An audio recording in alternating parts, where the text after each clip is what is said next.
খ্যাতনামা সাহিত্যিক বিভূতিভূষণ বন্দ্যোপাধ্যায়ের জন্মদিবস উপলক্ষে রবিবার বিকেলে শিলিগুড়ির শ্রমিক ভবনে আয়োজন করা হয় এক বিশেষ সাংস্কৃতিক অনুষ্ঠান।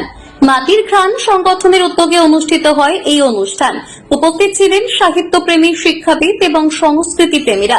অনুষ্ঠানে বিভূতিভূষণের স্মৃতিচারণমূলক বক্তব্যের পাশাপাশি পরিবেশিত হয় গল্প, বইমাচা অবলম্বনে শ্রুতি চরিত্র চিত্রায়ন, সঙ্গীত পরিবেশন এবং কবিতা পাঠ।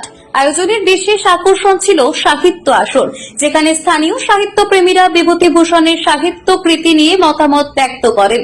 অনুষ্ঠানে আলোচক হিসেবে উপস্থিত ছিলেন অধ্যাপক ডক্টর সুফল বিশ্বাস এবং ডক্টর অরুণ কুমার সাফই।